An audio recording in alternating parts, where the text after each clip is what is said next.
Nous sommes ici dans le point le plus sensible, d'un point de vue vibratoire bien sûr, le point le plus sensible du plateau de Ganagobi. Le plateau de Ganagobi est très ancien puisqu'il remonte à l'époque du néolithique.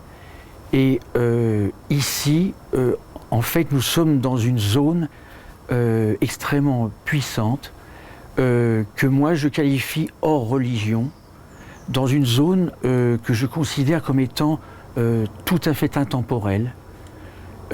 Ici se trouve caché quelque chose qui par essence est presque indéfinissable, qu'on peut qualifier de cristal, qu'on peut qualifier de Graal.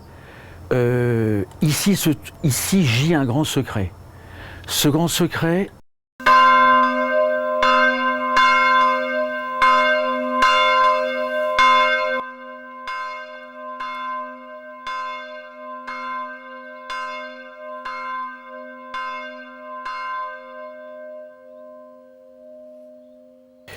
le prieuré de Ganagobi, ça il faut le savoir, ne s'est pas toujours appelé ainsi. Au Moyen-Âge, il s'appelait l'abbaye de Montsalva. Montsalva est un mot magique qui nous renvoie à la saga arthurienne et à la quête du Saint Graal.